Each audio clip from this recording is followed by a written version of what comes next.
Good evening, everybody. Thank you for attending the Pipestone's Veterinary Services Shepherds Club webinar for this evening.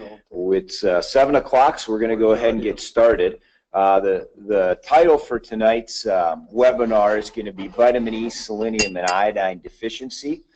My name is Dr. Larry Geltz. I'm one of the staff veterinarians here at Pipestone Veterinary Services. To my immediate left is Dr. Kennedy. Dr. Kennedy's been a practicing veterinarian and a sheep owner all his life. He has more combined sheep experience, I think, than Dr. Bob and I put together, and a huge asset here at Pipestone. To Dr. Kennedy's left is Dr. J. Bob. Dr. Bob has been a veterinarian here for about 30 years and a tremendous amount of sheep knowledge and sheep experience as well. Thank you for joining us. We have approximately 100 people that are online attending the webinar. I do have to make a shout out to the group of people that are streaming it at the brewery. We heard on our Facebook page somebody was going to have a sheep webinar party at a brewery, so have a few for us while you're there, and hopefully this will be an educational, enjoyable experience for everyone. I do want to take care of a couple housekeeping things. On your screen should have an area where you can type in a question.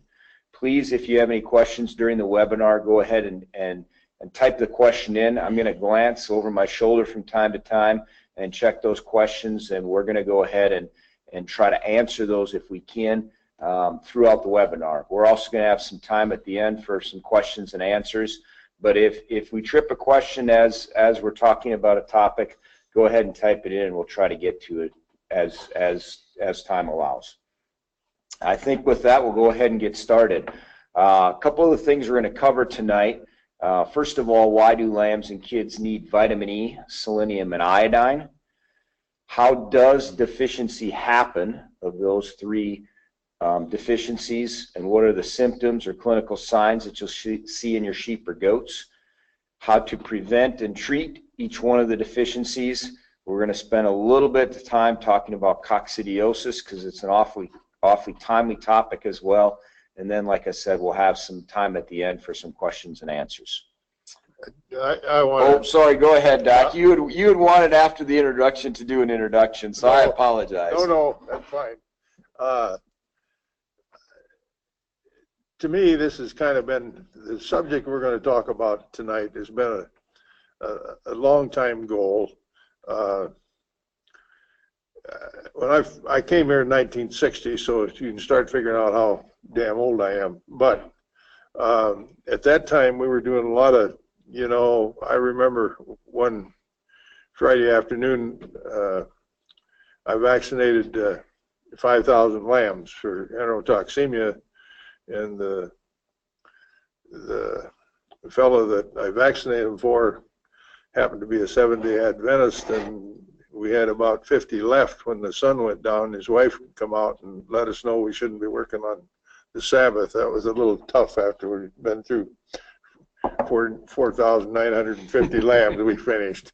But anyway, so I did a lot of feedlot practice here. That changed. We went to the ewe thing, and I had my own personal sheep. I got into the Suffolk business sometime in the 1970s. And two of the things that when I first got into the business, and I think I probably was as amateur as anybody at that time, I'd done a lot of feedlot work. That's a whole lot different than raising your own sheep.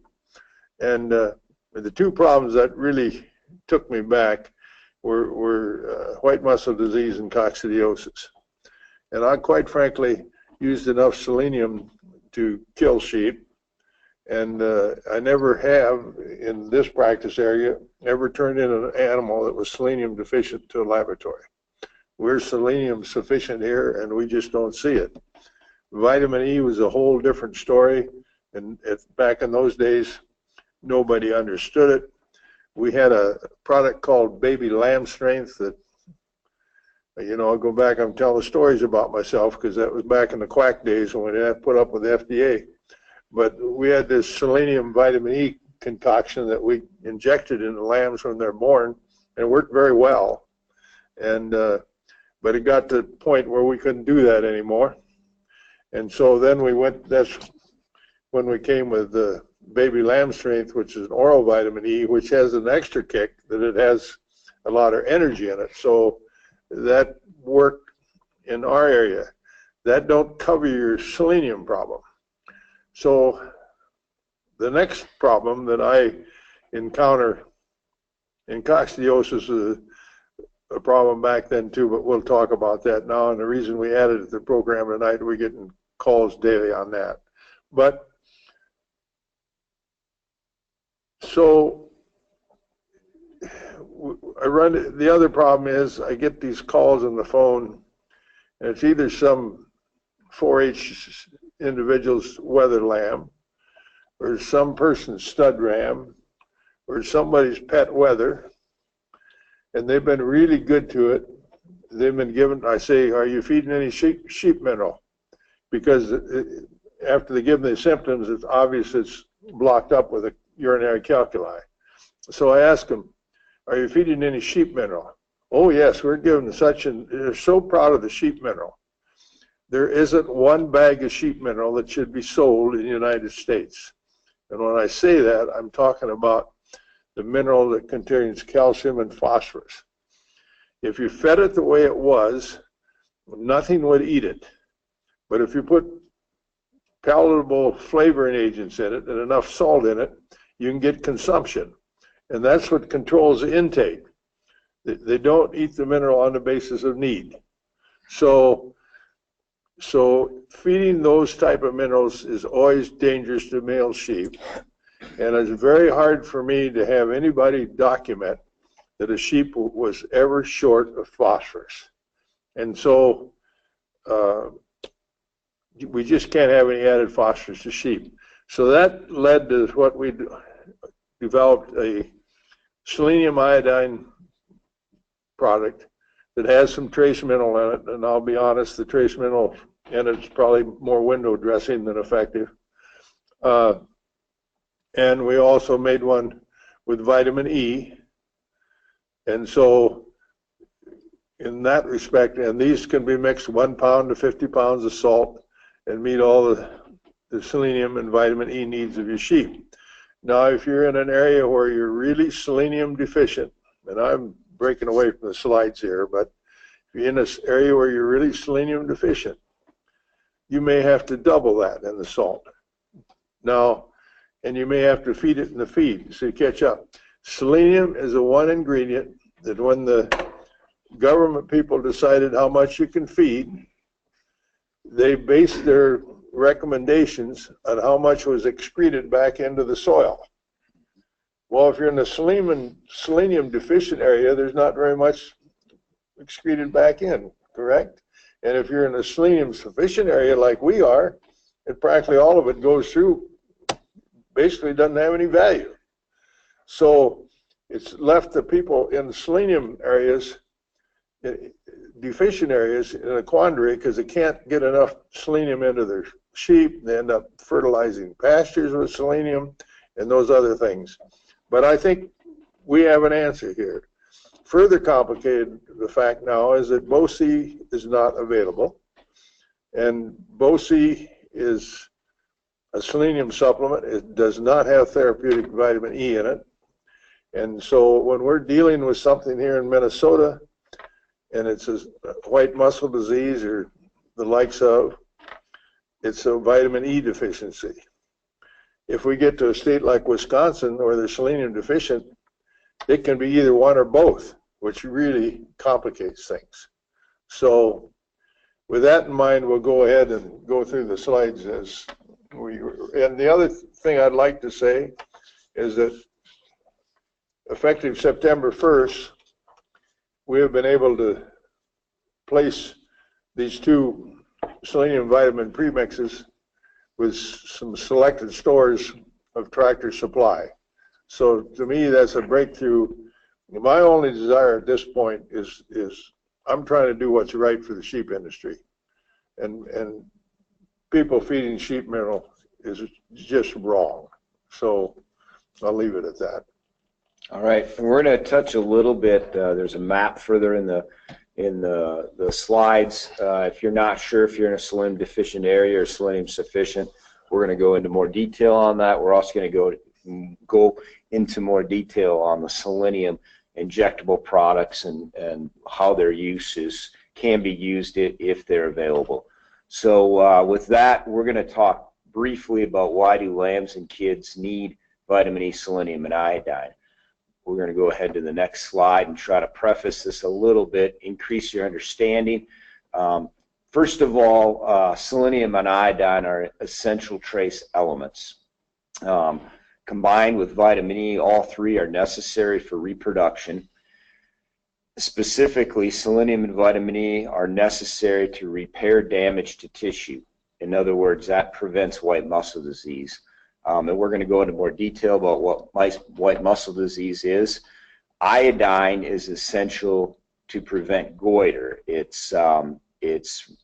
The thyroid gland is responsible for thyroxine, which gives us the get up and go to get out of bed in the morning, gives your lambs and kids the desire to go to the feeder to eat.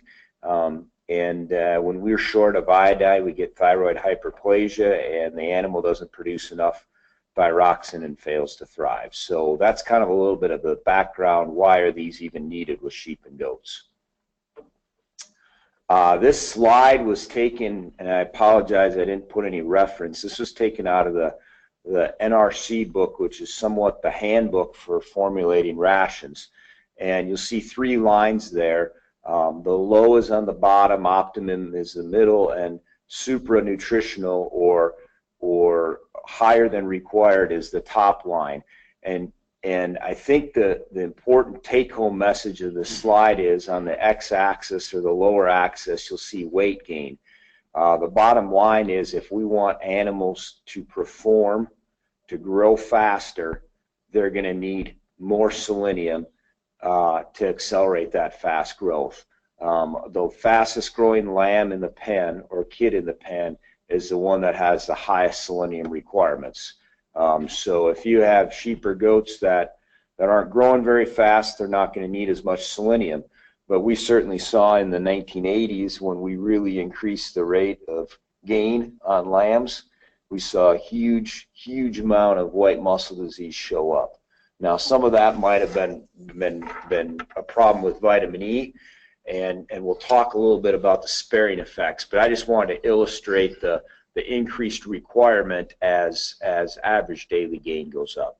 I think one thing to mention here is if you're getting your feed made somewhere by a feed dealer, and most of you are, they're regulated by law how much they can put in, and that's 0.3 parts per million. They can't double it or triple it or something like that if you're having it made somewhere. That's regulated.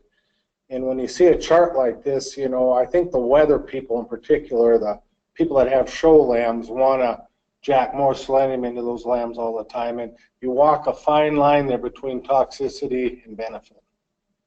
And I don't know exactly where that's at, but there's a real fine line there. Yep. Let's go to the next slide. These are some photographs of iodine deficiency, and this was actually pulled off our website. I think the top photograph was courtesy of Norman Gates. I'm not sure where the bottom photograph came from, maybe the Iowa State Diagnostic Laboratory, but I think both of them are good examples of the enlarged thyroid gland or goiter that we see. So that thyroid gland, as you can see on the photos, lies midpoint between the thoracic inlet or the first rib and the angle of the jaw. It should be on the center of the throat. If you see a swelling that's not on the center of the throat, that's off to one side, it probably isn't goiter.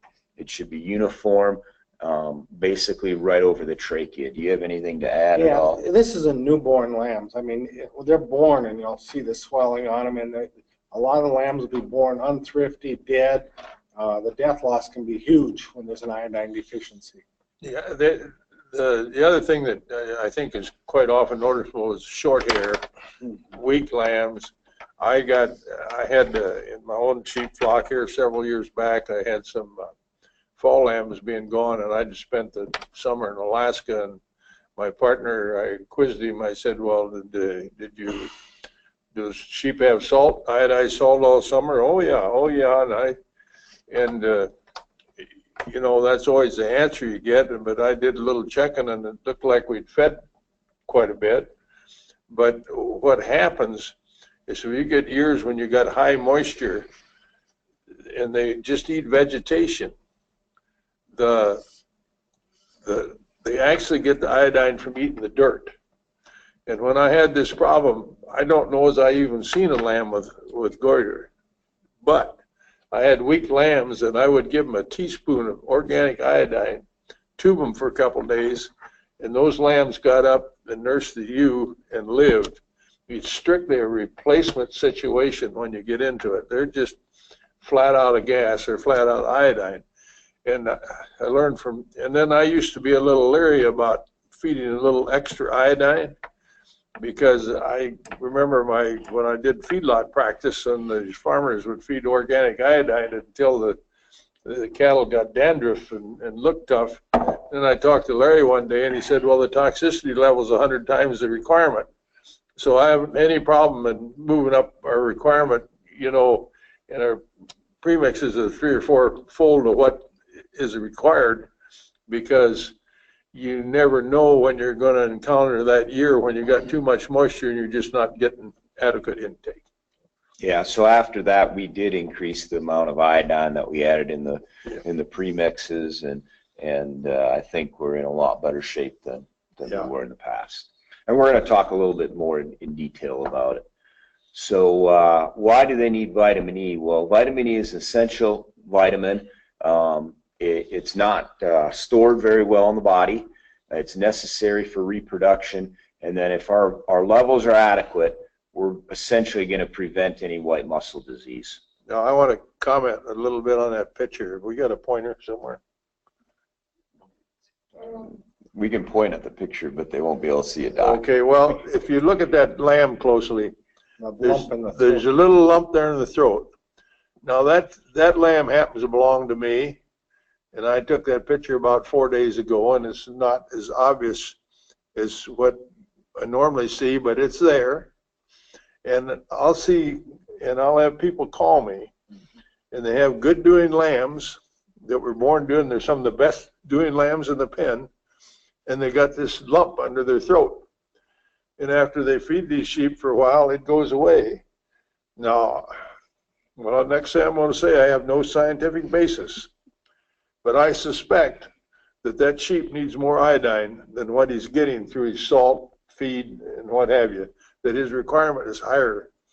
And that's why that's showing up, because eventually it goes away and nothing happened. So the thyroid's active. A little enlarged. Yeah, it got enlarged, and that just has to be an iodine deficiency. And I get people to call and email about it. And this is very minor. You'd never notice that, but you get some that are really obvious. Like it might be the best lamb in the pen. Be up to a tennis ball sometimes. Yeah. The other thing I would say with the vitamin E, it's a fat-soluble vitamin, and so different than the B vitamins, where if you inject B vitamins, they're gone the next day. If you inject vitamin E or feed it or whatever, it does store it in their fat for about 28 days, somewhere in that span. So how does deficiency happen, and what are the symptoms? Poor management.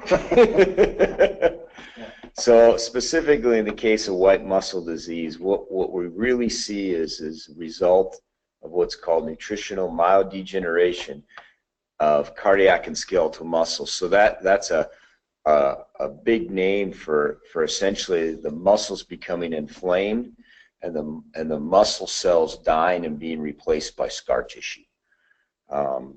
It would be probably similar if I tried running a marathon.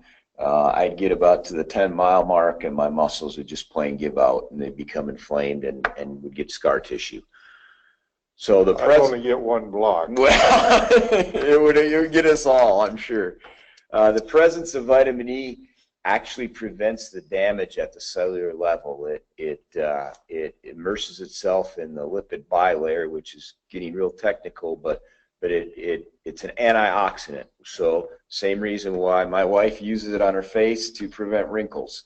It keeps the cellular level tissues healthy. Now, selenium is a cofactor in the enzyme that repairs the damage, so therefore they have a somewhat sparing effect on each other. And what that means is a minor deficiency in one can be masked if there's abundance of the other. And the importance of that becomes when we start treating lambs that we don't know if they're deficient in selenium or deficient in vitamin E. We can safely inject large quantities of vitamin E. We cannot safely inject large quantities of selenium. And we'll talk a little bit about that when we talk about treatment. So what are the symptoms? I took a stab at this, and I can be corrected by Dr. Bob or Dr. Kennedy. Basically muscle stiffness in the large muscles of the back legs. So typically hindquarters, they'll have what I always call a characteristic hopping gait, which is a gait that if they do get up and stand, they don't want to swing their legs a full stride forward, so they tend to hop is what I call it, or a bouncing gait. They're predisposed to pneumonia. Sometimes you can see acute death. If the cardiac muscles get involved, they essentially have a heart attack. One of the key things that I always tell clients is when you see the lamb in the pen, it's going to look perfectly normal. They're not depressed. Their head is up. They're looking around. You walk over, they're the last one to get up, and they get up extremely slow or can't even get up on their back legs. I would say best doing lambs, usually the biggest lambs in the pen are the most susceptible. And what's really unique about this disease is that lamb a lot of times can get up on its front end, and the mother will come over and it'll nurse. It feels good enough to nurse, but it's not able to walk. And I mean, it's really a unique disease when you think about it from that standpoint. Back in my Suffolk days when I was dealing with this, the other characteristic that I haven't seen for a long time is that if you want to be in the weather business, if they could walk, the whole hind legs will sometimes swell up. And the footnote there about forced exercise, I had a fellow call me one day that he vaccinated his lambs for enterotoxemia, had 50-some lambs, and the next day he had 30 of them down. So forced exercise will precipitate it, and so if you get into it, I don't know how you handle the selenium deal when you're selenium deficient. Most of my experience has been vitamin E, but I would be inclined to go with vitamin E in the water other than trying to catch all the lambs and inject them, because if you've got 4 or 5 showing symptoms, you know the rest of them are on the edge. So vitamin E in the water is probably a pretty good idea. Now, I haven't had to, personally in a practice, I haven't had to deal with selenium deficient lambs. As I said earlier, I have never sent a lamb in that was deficient of selenium, but I've sent a lot in that had white muscle disease. But if I practice in Wisconsin or Washington State, and we'll have a map later, now you're dealing with both, so it gets a lot more complicated. I've had a lot of clients call me with the forced exercise, and usually as a history, the neighbor's dogs got in and ran the sheep at night, or one fellow was a large feedlot, and he would sort his lambs off to go to slaughter out of the pen the night before, and he'd go to load them up the next morning, and he'd have 2 or 3 down with clinical white muscle disease. Respond to treatment, but just the process of sorting them the night before was enough to push a few over the edge. And if they're bad enough, I know where there's been sudden death from white muscle, or where it affects the heart and the diaphragm, you know, and so, you know, just same thing where the kids run to catch them or whatever.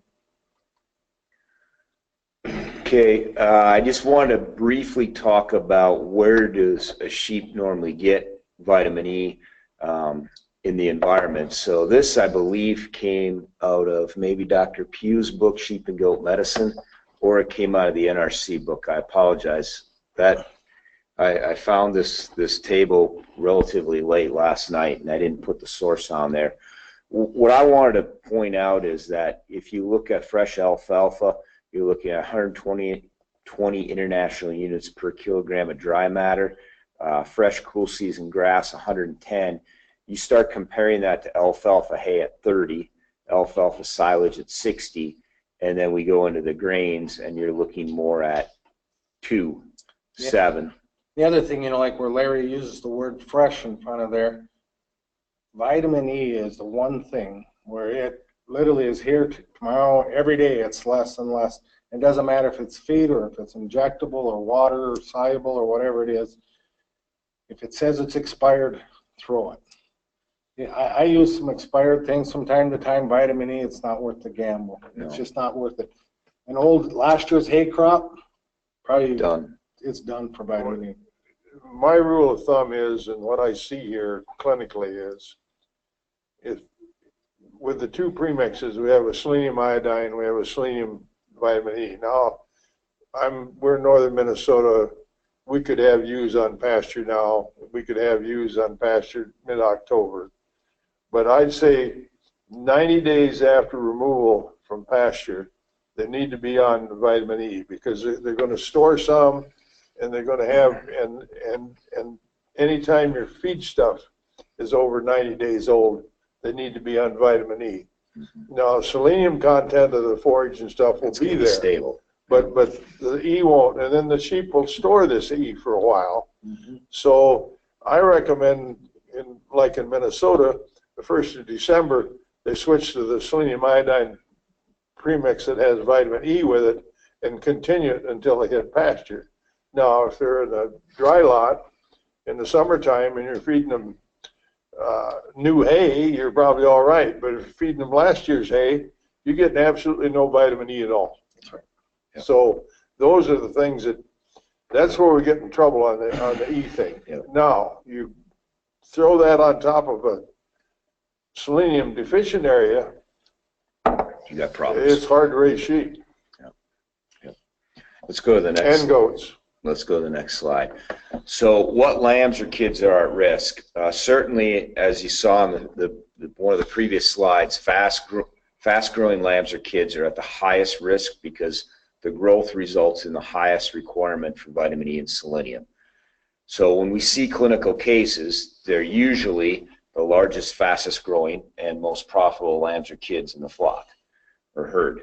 Again, forced exercise, borderline cases can go clinical with sorting or run by the neighbor's dogs, potentially transport. You put the lambs on a trailer and take them to a show or something like that. All of a sudden, they might not be able to stand up the next day. I did find when I was doing some homework for this, I did find a source that said males are slightly higher risk than females and goats are at higher risk than sheep. I cannot explain why the goats are at higher risk. Dr. Kennedy and I were discussing that. It doesn't necessarily make sense to us, but I did find it in the literature. Let's go ahead and go to the next slide. Another thing I would throw in there, Larry, on that one there is these club lambs. They're really bred up with a high degree of muscle in that hind saddle and down the leg, and they are probably the highest risk animals that we deal with. And they're usually exercised as well. Heavily exercised, some of them too heavily. But Yeah, and the reason the males are slightly higher risk than females is they just grow faster. They grow faster, have more muscle mass. Yeah. So how to prevent and treat deficiency? You can talk about this, Dr. Bob. yeah, so treatment for white muscle disease is you can say the one labeled dose of Bosi and cue in on the one labeled dose of Bosi. That's only going to have like 50 units of vitamin E in it. And Bosi, if you decide you're going to up it and use Mu-C or L-C or one of these other products, you're at a toxic level already. So stay with the Bosi if you're going to do it, and don't overdo it because the selenium will become toxic. 400 to 600 units of vitamin E, that's usually about 2 cc's of most of the products that are out there. Whether it's the straight vitamin E or the AD&E, most of those are 200 to 300 units per cc. And it says repeat the vitamin E daily for 3 days. At that point, you should have a high enough level of vitamin E built up in that lamb that'll last somewhere to 3 to 4 weeks. So the footnote on the bottom, be certain your vitamin E is not expired. It does lose potency, and take care of it, store it carefully, don't set it in the sun, all those types of deals. So Okay, the old trick was we used to buy ADE, and the amount of E in the ADE was nothing. It was kind of like what there is in Bosi. Now they have a product that's labeled vitamin E with AD. That's the one you want to use, 300 units, and that works. The other thing that I've done that isn't on this treatment list is I have tendencies to use a little dexamethasone along with antibiotics when I got a lamb, because I'm worried about respiratory disease. And I think the dexamethasone will loosen them up a little bit, the tissue damage. As an anti-inflammatory drug and a pain I use reliever. Banamine on them. Yeah. Yep. I should have had that in the handout. You want to talk about the different products? Okay, I've kind of talked about them already, but we have selenium iodine premix, and then we have the selenium iodine, vitamin E, selenium iodine, and premix. Basically they're the same, except one has vitamin E, one doesn't, and I've already discussed that. They certainly, when they're out on grass, they don't need the one with vitamin E in it, and vitamin E costs money. In our micro mix, that 5 pounds of that will balance a ton of feed. We deliver enough selenium and vitamin E in that to prevent white muscle disease. And if you got goats, the way we get around that, I was going to do I have in the past done a micro mix for goats, but I just see too much of a chance of somebody grabbing the wrong bag and getting in the copper situation. So to take care of the goat deal on any of these products, you just use cattle trace mineral salt in your feed ration, or if you're going to add the selenium iodine premix or the vitamin E, so just use cattle trace mineral salt. We'll pick up a little more iodine, which is good anyway, and we'll pick up the copper. And that's the easiest way to do it without having somebody have a serious problem. So Dr. Kennedy, we had a question from the audience. The question is, if I use the vitamin E selenium iodine premix and I mix that with iodized salt, will I run into too much iodine? No. I would agree with you. No. Your toxic level is much higher. Yeah. So if you happen to mix that with iodized salt, when we formulated that product, it's safe to be mixed with iodized salt or non-iodized salt. Yeah, if we admittedly are probably 3 times the level, iodized salt is probably 1 time the level. If that. If that. So now we're 4 times the level, and we need 100 times to be toxic. Yeah, we should be fine. We should be fine. Not only should we fine, I don't think we know enough. We maybe should be higher. We might even need to be higher. Yeah. We might even So need to be higher. it wouldn't hurt to do it either way. If you're concerned with your flock or your area that there isn't enough iodine, by all means, you could certainly increase more. I would, you could mixing it with white or with iodized salt. I think that would be a much better, safer way of getting more iodine in rather than some of the other kale treatments or other things like that. Absolutely. So for prevention, we want to provide adequate levels of selenium and vitamin E. Nutritionally, that's always going to be our most economical and the best thing for the lamb or kids. If we have to go with treatment, Bosi can be used when it's available. It does not have enough vitamin E in it. So the amount of vitamin E in Bosi is, I think, 67 international units per ml. The dose is cc per 40 pounds. So think about that, 67 international units, and Dr. Kennedy just said we want to get 600 or 800 international units. So quite honestly, the amount of vitamin E that's in Bosi is a drop in the bucket, not even close. So we need to be giving injectable E along with it. There is a water-soluble vitamin E product. I've had a number of clients use that at times of weaning to provide a little more vitamin E, just to try to get through the weaning stress, and it's a rather cost-effective way to do it. Or in situations where you got 1,000 lambs and you got a couple cases of white muscle disease, to get more E into them quick. Yeah, actually you can do those lambs for about under $1 a piece, probably about 50-some cents, to be honest with you, and get a really high level of vitamin E through the water to them. The other aspect of this thing that I've noticed lately, and I noticed it in my own flock, and then I get some calls about getting some lambs that are 8, 9 weeks old and still on the use of urinary calculi, and I ask them, well, they feed mineral. There again, these lambs are going to the darn mineral. And I've noticed now with this salt and this premix that if that's low enough, the lambs will go to it and they'll eat a lot more. And so you can pick up some vitamin E and selenium and iodine in those lambs really good if you make your salt, either put it in the creep or make your salt feeder low enough that the lambs can get at it. Now they're not going to take a whole lot when they're a week old. Don't misunderstand me, but by the time they're 2-3 weeks old, they get after it. And I kind of had overlooked that aspect, but that's an okay deal. Let's go to the next slide, Dr. Bob.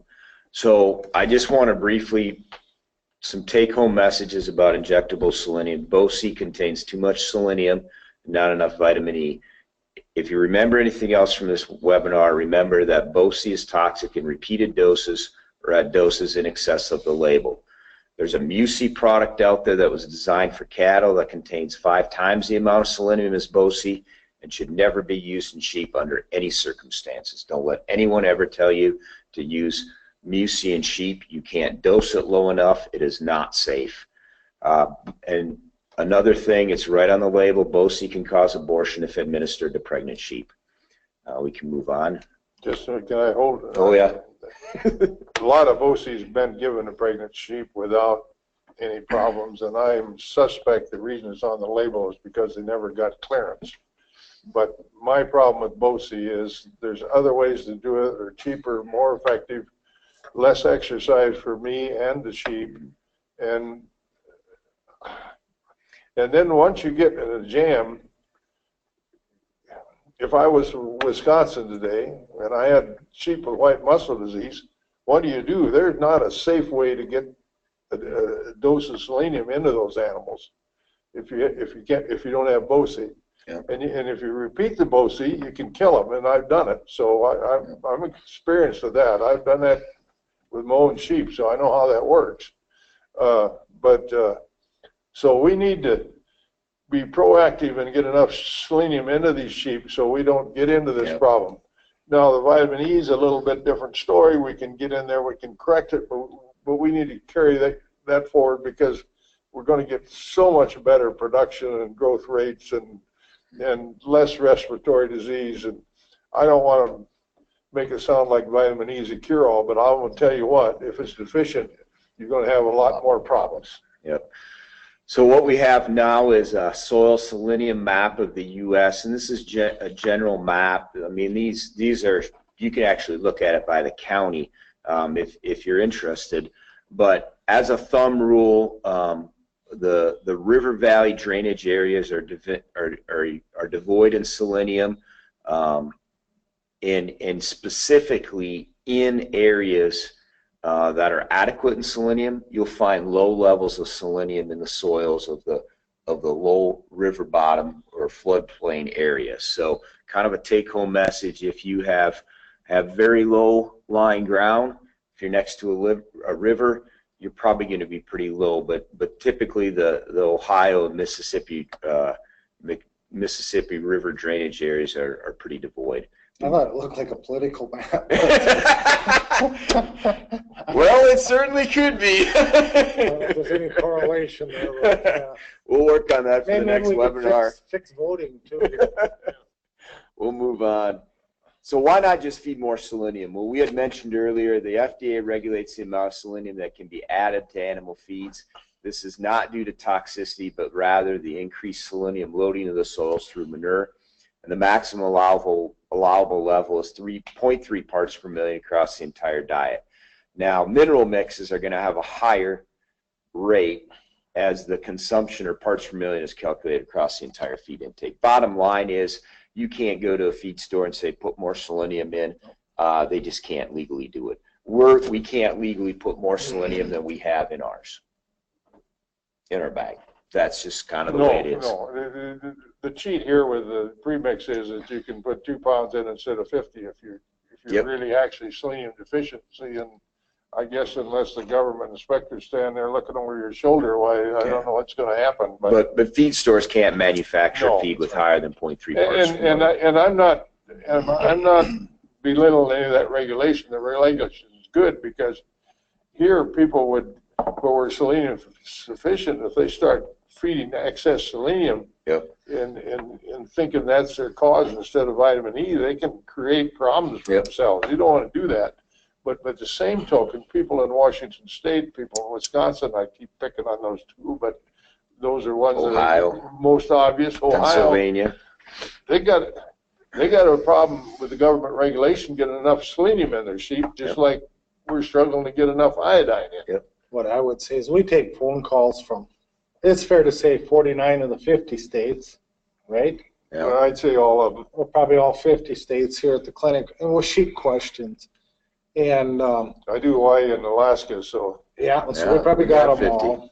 And so I think it's just really important for every sheep producer to educate yourself to your area. Yeah. Because there's actually county by county it can change, just by the river Mhm. drift or whatever. and irrigation. Yeah, and so I think it's just really important to educate yourself, on the copper, iodine, selenium thing that's in your area, because it can change that much. So there was a question, and I apologize for not stopping. We're going to get to it. The reproductive effects of selenium and vitamin E deficiency in adult sheep and goats. Marginally deficient ewes and does will have increased ovulation rate when supplemented with selenium and vitamin E at breeding time.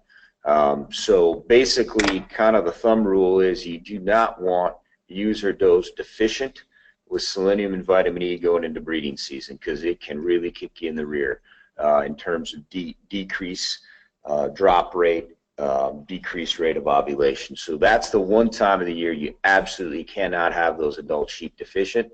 The other time of the year is the third trimester, and that's because that's when she's putting everything she can into the lambs or kids, and we absolutely do not want those does or ewes going through the third trimester deficient in vitamin E or selenium. Kennedy made the statement earlier, but it's dead right that it's really an economic decision to feed vitamin E all year or not. For me, I feed it all year to my sheep. I don't ever take it in and out. If I was running 1,000 commercial ewes, I'd probably be a little bit smarter about it, and I would probably purge it in and out at the right time. But for my small flock, purebred sheep, I just keep it in year round. And so if you were going to purge it in, I would say you got to be at least 2 weeks ahead when the bucks get out there at a minimum. Mm-hmm. And then hit that last trimester again.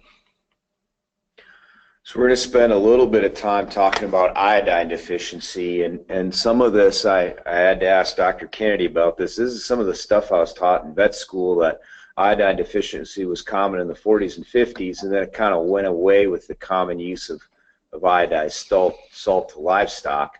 And I don't think it was that prevalent in the 70s, 80s, and 90s. I remember being in vet school, and they showed the pictures of goiter and said, you might see this, but hell, everyone feeds iodized salt, and you guys aren't going to likely ever see this. But recently, we've seen a fair amount of cases in sheep that have been reported to have been fed iodized salt. And why, we're not really certain. I mean, we've discussed, geez, are they putting less iodine in? Do we need more? What's going on? What we know is that incorporation of increased iodine in mineral premixes is more important now than it has been in the last 30 years. I think we were probably walking a fine line of deficiency, and maybe the vets weren't picking it up. Maybe we didn't know what it was. Yeah, my thoughts on that too is, I witnessed the corn in our area go from 50 bushel to 200 bushel per acre, and the same thing with some of the other crops. And so you deleted your soil and stuff, and they actually get the iodine from eating the dirt. So I just think we're in a situation where it's become more essential to add it and provide it than it was in the 60s and 70s. What I would add to that, Kennedy, just like corn has increased, though, the rate of gain in the lambs has increased. They went from 1/3 of a pound to 1 pound and 1/3. And the really good doing lambs are going to do over 1 pound a gain a day. Just like the corn thing has increased, we put these lambs, if they got everything hitting them just right, they'll go well over 1 pound a gain. And I think the demand is just that much greater in the lamb too. Yeah, and this swelling under the throat that is, right dead center and in the best doing lambs in the pen. To me, you know, I'm not a scientist, I can't prove it, anything.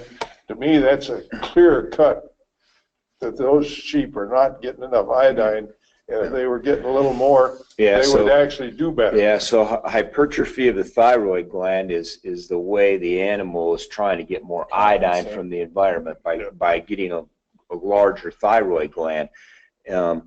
So yeah, that certainly makes 100% sense. Now we've had a few questions. One was an old wives' tale about putting iodine underneath the tail, and if it absorbs it, that means it's iodine deficiency. Never heard that one before. No, the only reason I put iodine under the tail would be keep the rectum in. Exactly. Yeah. So I don't think there's any truth to that. Another question was about injecting iodine. Don't do that. Iodine needs to be delivered orally. There's no way we can inject it. It needs to get it from the GI tract, get into the bloodstream, and get to the thyroid gland. So when we're supplementing clinical cases of goiter, it has to be giving iodine orally. Do not inject it. It's incredibly irritating, and it's not going to get where it needs to go. It'll blow skin. Yeah, so absolutely do never, ever inject iodine unless you're trying to fix a prolapse. That's a whole different thing. You know, if you use reason and use some organic iodine, you can just put some in their mouth. Yep. Yep. Pretty simple. That's actually the treatment even in humans back in the 30s and 40s with iodine deficiency. So yeah, let's go ahead to coccidiosis, Doc. I promise we'd give you time to talk about that. So okay, you have at it. We get call after call, and the biggest problem that we have today is, and I think the industry has, we as veterinarians have it too, is that the government in its infinite wisdom put sulfas on the script list. Now, sulfas were widely used prior to me entering practice in 1960. Why they ended up on the script list, I have no idea, and but they are, and they're the only effective method of treating clinical coccidiosis. Now, you can go to your vet, and some of your vets will give you Corid, and I'll get in trouble here, but I've been in trouble before. Corid works. You have, in coccidiosis control, you have things like Decox and Rumensin that work to prevent it. So they have to be fed very early in the cycle. And then they lower the rate. And the idea is they lower the oocyst rate. Still a few of them slip through. The animal develops immunity. He's immune to coccidiosis. He never develops clinical sign. That's the perfect situation. Sometimes the ewe milks too well, or the doe milks too well, and they don't eat enough creep feed, or the creep feed isn't palatable, so you get breakthroughs. So you got every deal. If you get a big enough breakthrough, you don't care what you treat it with, the animal's going to die. He's just totally overwhelmed with the stuff. Now, the Corid works at 10, 12, 14 days into the cycle. Now, if I got a 21-day cycle and I'm looking at my sheep or my goats, how do I know where the coccidiosis is at? It just blows me away. There's no way that you can determine when the right time is to use Corid. And so if you use it on clinical coccidiosis, that's fine, because if there's some out there that haven't developed it yet, you might get some prevention. But you're not going to do a darn thing for the ones that are already clinical. The other thing about Corid, if you use it extensive enough, you can create polio. And so you can have dead sheep from that situation. And then somebody says, well, give them thiamine. Well, you can't give thiamine to prevent polio. You can give thiamine to treat polio, but you can't give it to prevent it, because until it's destroyed in the rumen, you can give it all you want, it doesn't make any difference. So you can't do that. So I'm a little upset that we have a lot of small producers that have difficulty getting sulfa because they have to go to the veterinarian to get a prescription. The veterinarian probably hasn't looked at their sheep and all those good things. And then there's the temptation to use Corid, which does not work very well. So, but having a palatable creep feed with decox in it and a well-organized, located creep is a big deal as far as preventing it and getting into problems. And rumescin is approved for goats and works very well. Some people have been known to use it for sheep. I'm not going to recommend it because if you make a mixing mistake, you can have dead sheep in a hurry. But it is approved for goats. Decox is a little more expensive, but certainly just as effective. And decox won't kill your horse either. That's where rumescin will. And as you can see on the slide there, as we get farther along, we use less of it. But decox works very well. The other thing that we do is we put 2 pounds of 6% decox and 50 pounds of salt. And that can actually go into the selenium iodine salt in that same mix. And that has a twofold effect. It'll help prevent coccidiosis, and it'll also help prevent toxoplasmosis abortion. So that's a pretty neat deal. That's a good way to use decox. I'm a little I certainly don't like using things in mineral when I'm talking about the macro mineral, the calcium phosphate, because it can never control the intake. But with salt, you're going to get a fixed intake, and those things are all set so that the intake is correct because we know what the consumption is going to be on salt. Now, while I'm talking about salt, this is kind of an aside, but some people called me one day, and I think they had an iodine deficiency or something. I said, well, what kind of salt are you feeding? Well, they said, what salt? They weren't feeding any salt. So, come on, folks, if you're going to have livestock, you better at least get there. The other thing I would warn everybody about, if you got blocks of salt, just get rid of them or something. Take them out and let the deer lick on them or something. Blocks of salt do not work with sheep. You don't get enough consumption. Yeah, so salt should be a free choice all the time to any sheep year-round. Yep. They're going to consume 1/4 ounce to 1/2 ounce per head per day. Yep.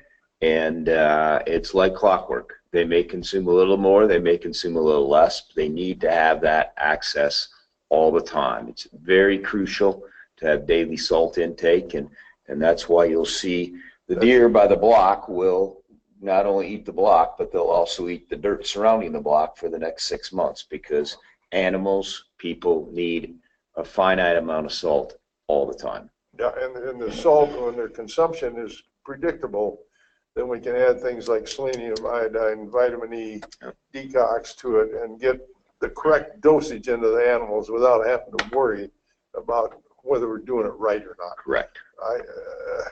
Now, if they are deficient, if they haven't had salt, and you put salt out, they're going to overconsume it the first few days. They're going to play catch up. They'll kill each other to get it. Yeah. We've seen that repeatedly where the sheep will literally pile in so deep they'll kill each other to get to it. So you need to have that out all the time, loose, not in a block form. The other comment I'd make on coccidiosis, Kennedy, is kid goats. Lambs are a problem. Kid goats are a step up above that. If you're raising goats, this is a major problem. Yeah, we used to have some Angora goats here, and we had 2 challenges: keep the lice off of them and the coccidia out of them, and then they'd live. But if you didn't have a chance. And the other thing along with this coccidiosis treatment is anytime you got an animal with clinical coccidiosis, I'd be using Nuflor or LA200 or some type of drug along with the treatment. It's not going to do anything with the coccidiosis, but those sheep get in a weakened condition. They're very susceptible to respiratory infection, and that's usually what ends up killing them, not the coccidiosis. So, but goats are same thing. Yeah, goats are worms and coccidia. Worms and coccidia are a step up. They're twice the problem in goats as there are in sheep. We had one question off the webinar, how much vitamin E is toxic? I don't know if you can reach a toxic dose of vitamin E. They've actually done studies where they've tried to improve meat quality by doing a 300, 400x amount of vitamin E. It actually really increases the shelf life of, I think they did it in cattle. The meat stays in, the fresh meat stays in the shelf and it looks nice and redder. It's an antioxidant. The problem is they haven't decided if the packer or the producer or the buyer is going to pay for it. So it's a money deal. Yeah, that goes back to Kennedy's comment very early on. Vitamin E is not cheap. nope, it is not toxic. No. We need to feed enough of it and hopefully a little bit more so we don't have white muscle disease.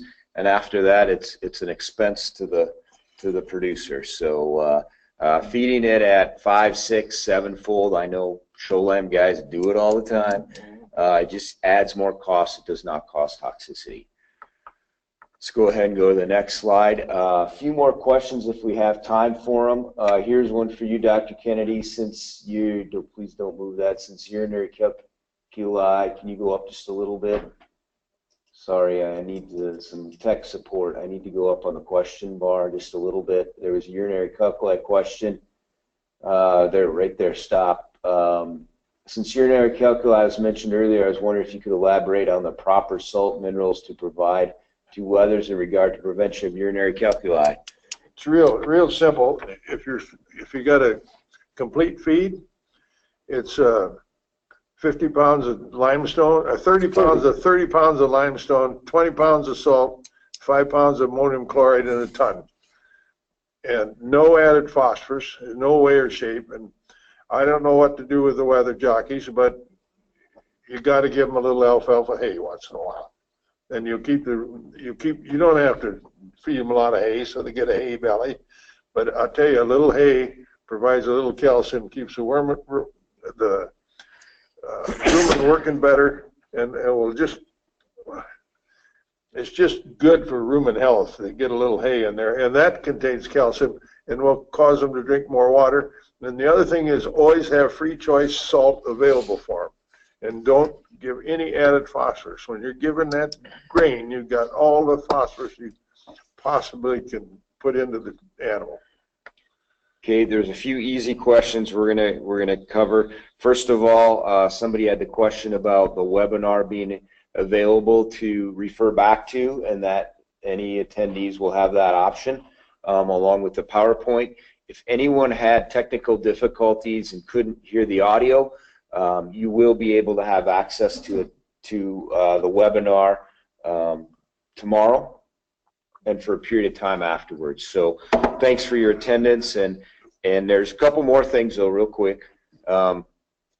There was a question about mixing detox and vitamin E with salt. You can mix a detox and vitamin E together, that's perfectly fine. Yep. And then the dose on detox was 2 pounds of 6% detox per 50 pounds of salt. And there is different kinds of decox, so make sure Be it's careful. 6%. Yeah. It's got to be 6% decox. For those of you where we didn't get to your questions, we'll try to go ahead and get those answered by email tomorrow or the next day. And with that, we have a few other things. Do you want to mention that? I'll go ahead. As of September, and I mentioned it earlier, I don't think Molly was listening. As of September 2nd, we will have our premixes available in selected Tractor Supply stores, and we're looking forward to that. And like I said, that was, in my humble opinion, that was a breakthrough, because I've been on a crusade for a long time to get rid of this mineral use that's detrimental to the sheep industry. I would like to remind everybody of the Shepherd's Club, which we provide timely webinars such as this one throughout the year, printed newsletter, additional things along with it. We have Pipestone's Veterinary Guide for sheep and goats. That comes with a membership of the Shepherd's Club, or can be bought separately. And both these gentlemen here have helped me with articles in it, and other people have helped me with articles in it. And there really isn't anything in this. I don't know if there's anything in the sheep business that isn't on the veterinary side that isn't in this book. Now, I might be wrong, but if you figure something out, we'll put it in. We'll put it in the next edition. Yeah, so because we've tried to cover everything in this particular book, and it's very good for people that, you know, I like to say everybody had a good sheep veterinarian and they had a veterinarian interested in their sheep, and that would be the biggest tale that I could probably tell this evening. And so I know some of you struggled, but you need to find a veterinarian and adapt a relationship with him. And even if he has very little knowledge about sheep, he can still help you, and he still can understand a necropsy, or he can call somebody, or he can help you out. And it's necessary that I tell you, if you call me and tell me, well, my veterinarian don't care and he doesn't know anything about sheep, so no use calling him, well, you're going to have to change that attitude, because you're going to have to go to him to get some of the drugs you need, some of the things you need. And so I'm not at all knocking the veterinary profession. I'm just being very honest. I mean, if somebody calls me about a horse problem tomorrow, I'm probably not going to be too adequate either, you know. So people tend to specialize, and it's, in this day and age, it's a lot worse than when I come into practice. So yeah, I think with that, I see we're over our time limit, and then Molly's giving me the jumping up and down. It's time to be done with it. Thanks for your attendance. It looks like we had close to 200 people. For those of you who are viewing the webinar from the brewery, good luck to you getting home, and then have one for me. With that, we'll sign off, and hopefully look forward to being your attendance at a webinar in the future. Thanks very much.